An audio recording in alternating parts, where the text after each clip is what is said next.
Steve Jobs es considerado uno de los mayores genios tecnológicos de la historia.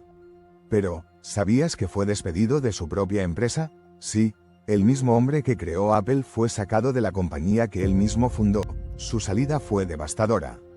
Pero en lugar de rendirse, decidió usar su fracaso como motivación para regresar más fuerte que nunca. Años después, cuando Apple estaba al borde de la quiebra, la misma compañía que lo echó tuvo que pedirle ayuda. Y su regreso marcó el inicio de la empresa más valiosa del mundo. Esta es la increíble historia del fracaso y el regreso triunfal de Steve Jobs. Los inicios de Steve Jobs y Apple. Todo comenzó en 1976, cuando un joven Steve Jobs, junto con Steve Wozniak y Ronald Wayne, fundaron Apple en un pequeño garaje en California.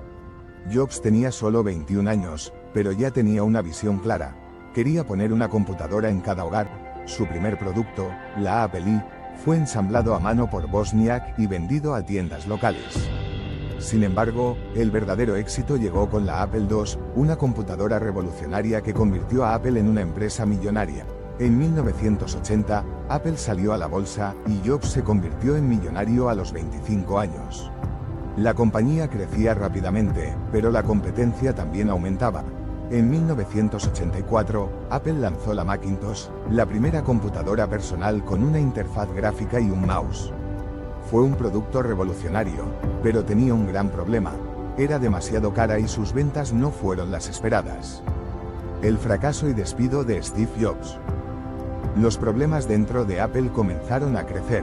Jobs tenía una personalidad fuerte y un estilo de liderazgo exigente, lo que generaba conflictos con su equipo. Para manejar la empresa, Jobs contrató a John Sculley, un ejecutivo de Pepsi. Al principio, todo parecía ir bien, pero con el tiempo, las diferencias entre ambos se hicieron evidentes. Jobs quería seguir innovando sin importar el costo, mientras que Sculley estaba más enfocado en las ventas y la rentabilidad. Las ventas del Macintosh fueron decepcionantes y la junta directiva perdió la paciencia. En 1985, la junta de Apple tomó una decisión drástica. Steve Jobs fue despedido de la empresa que él mismo había fundado. Tenía solo 30 años y había perdido todo. En su biografía, Jobs recordaría este momento como el peor y el mejor de su vida. Dijo: "Me echaron de la empresa que yo fundé. Fue devastador, pero también fue una oportunidad para empezar de nuevo, la nueva era, Next y Pixar". Después de su despido, Jobs no se rindió. Fundó una nueva empresa llamada Next, enfocada en crear computadoras avanzadas para educación y negocios. Next no tuvo grandes ventas, pero su tecnología era tan avanzada que, años después, se convertiría en la base del sistema operativo de Apple. Pero su mayor éxito llegó con Pixar. Jobs compró un pequeño estudio de animación por $5 millones y lo convirtió en el líder de la animación digital. En 1995, Pixar lanzó Toy Story, la primera película animada completamente por computadora. Fue un éxito masivo y convirtió a Jobs en multimillonario nuevamente. Mientras tanto, Apple estaba en caída libre, Apple al borde de la quiebra. En los años 90, Apple lanzó productos fallidos y perdió su identidad. En 1997, la empresa estaba al borde de la bancarrota. Desesperados, los ejecutivos buscaron una solución. Y en un giro inesperado, decidieron comprar Next, la empresa de Jobs, por $429 millones. Como parte del trato, Steve Jobs regresó a Apple.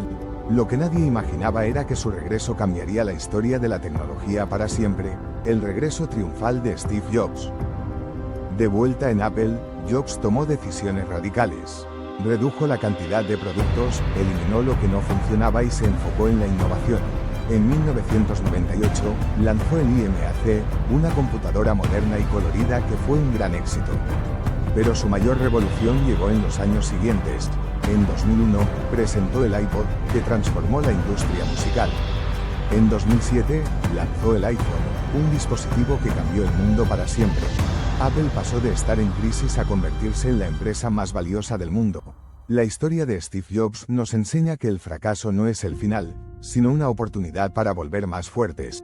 Si te gustó esta historia, dale like y suscríbete para más contenido inspirador. ¿Qué opinas del legado de Steve Jobs? Déjalo en los comentarios.